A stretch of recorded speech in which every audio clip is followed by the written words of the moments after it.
लेकिन दुख होता है कि गृह मंत्री के पास एक तो आंकड़े सही नहीं होते हैं और झूठ और जुमला के अलावा कुछ बोलते नहीं। सरकार भाई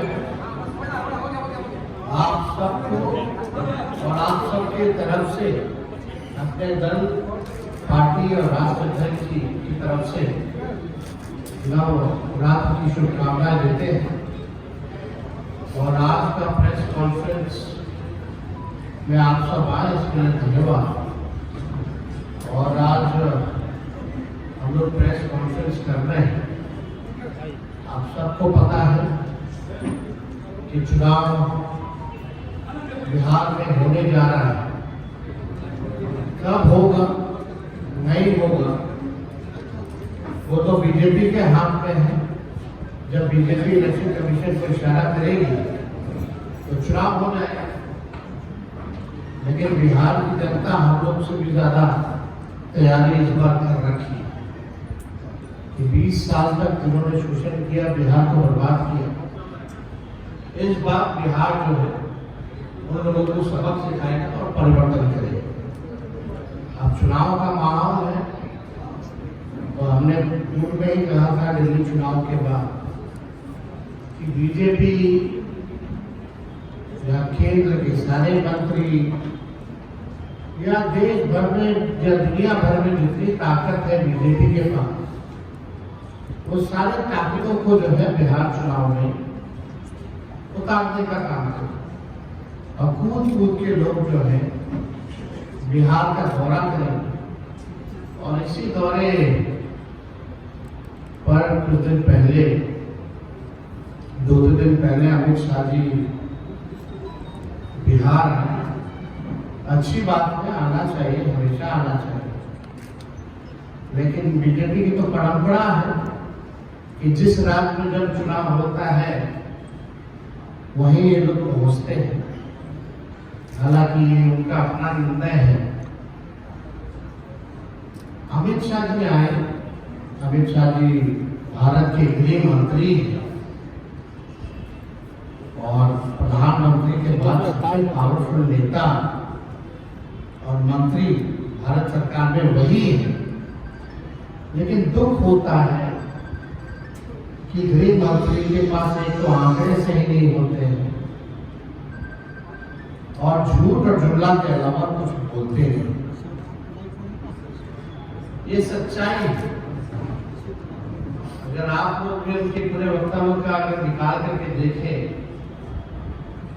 तो केवल लालू जी को कोसता और जंगल राज की बात करना। बिहार के बारे में वो कोई जानकारी लेकर के नहीं। अमित शाह जी आप आए जरूर, लेकिन लगता है कि आपकी तैयारी ठीक नहीं, आपके आंकड़े ठीक नहीं। और देश के गृह मंत्री के पास, जो लगातार गृह मंत्री हो भारत सरकार में, अगर बिहार में अगर आके जनरल राज के बारे में बात करता है तो आंकड़ों के बारे में बात करनी चाहिए अमित शाह जी को। अरे भाई, आप ही का है एनसीआर, गृह मंत्रालय के अंतर्गत ही आता है। आए तो बताते कि 20 साल में बिहार में अपराध कितना हुआ है, उसकी भी तुलना हो जाती। अब अमित शाह जी के एनसीआरबी के अनुसार, जो भारत सरकार का ही है, जो पढ़ लिख करके तो आते नहीं है, बिना तैयारी के आते हैं, विगत 20 वर्षों में 65,000 लोगों की हत्याएं हुई। 65,000,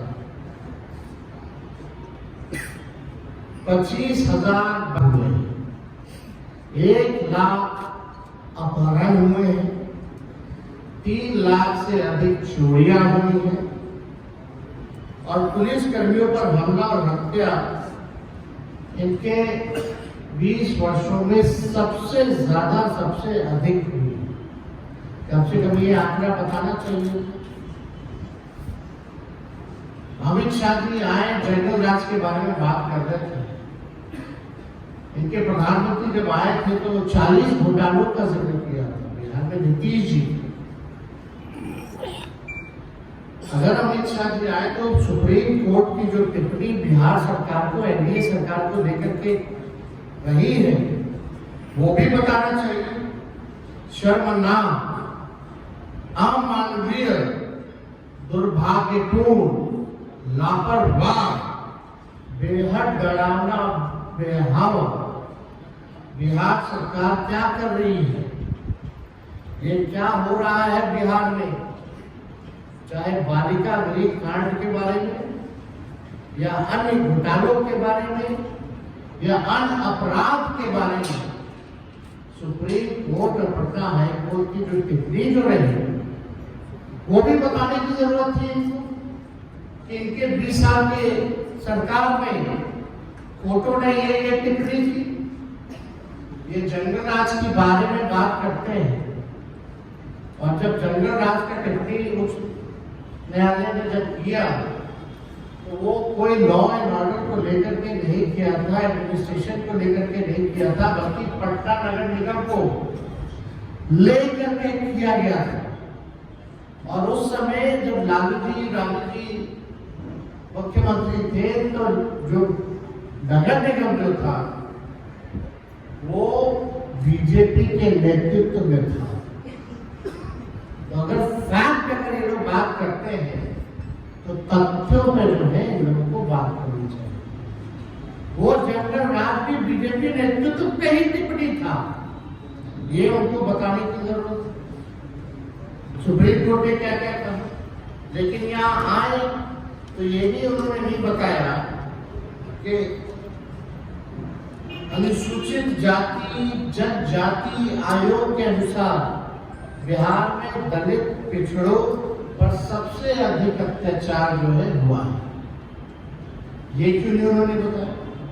अमित शाह जी को बताना चाहिए था, जो हमारी सरकार 17 महीने रही, 65% जो हम लोगों ने आरक्षण बढ़ाया, उस 65% आरक्षण को आपने अनुसूची 9 में क्यों नहीं डाला, इस पे भी उनको बताना चाहिए, या उनकी मंशा है या नहीं।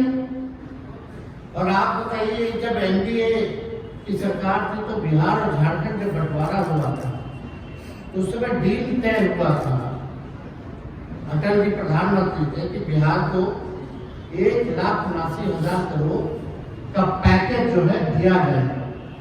अब तक 11 साल उनका, 4 साल उस समय उनका, अब तक इनके राज्य में क्यों नहीं मिला। और जब यूपीए की सरकार बनी तो 1,94,000 करोड़ का विशेष पैकेज लालू जी और यूपीए 1 के समय बिहार को मिला। 1,94,000 करोड़ रुपए उस समय लालू जी बिहार को देने का काम। कोसी में बाढ़ आया तो 1,000 करोड़ का पैकेज दिया गया। अभी जो बाढ़ आया बताओ कितना सर्वेक्षण के लिए की दिया, ये बताना चाहिए। और उस समय ग्रामीण विकास मंत्री रघुवंश सिंह थे, सब लोगों को पता है। प्रधानमंत्री सड़क योजना के तहत 1,00,000 किलोमीटर से भी अधिक ग्रामीण सड़कों का निर्माण उस समय यूपीए के समय करवाया गया था। ये काम के बारे में पूछते क्या ही गांधी मैदान या कहीं भी निपटा दीजिए, लालू जी को छोड़ी ना, तेजस्वी को बुला लीजिए ना, सारा हिसाब कर देगा। एक एक आंकड़ों कहा, एक एक तथ्यों पर जो है तेजस्वी जवाब देने लायक है। आपका झूठ का पुनर्ता, अफवाहबाजी नहीं चलेगा, आंकड़ों पर हम जो है बात करते हैं। ये भी बताना चाहिए, जब यूपी की सरकार थी तो राज्यांश का 10% लगता था, और अब जो है 50-50 से भी ऊपर हो चुका है। जो राज्य और केंद्र का जो योजना आता है, पहले राज्यांश को या स्टेट का शेयर केवल 10% लगता था, अब जो है मोर देन 50% और 50%। ये क्यों नहीं बताते हैं, ये किसके समय में पड़ा। ये सारा चीजें जो है उनको तो बताने की जरूरत थी। और क्या कह रहे हैं कि बाढ़ नियंत्रण के लिए सरकार जो है अब काम करेगी। 20 साल से क्या करती, कहाँ गए। हमारा कुछ सवाल है जिसका जवाब मुझे पता है कि वो देने लायक नहीं है। हम चाहते हैं कि गृह मंत्री बताएं कि 11 साल के मोदी जी के राज में गुजरात को कितना मिला और बिहार को कितना मिला। साफ तौर पे साधारण सा सवाल, इतनी बिहार की चिंता है इनको, तो सबसे ज्यादा वोट ये से लेके जाते हैं, सबसे ज्यादा MP, दर्जन भर मंत्री बिहार के हैं।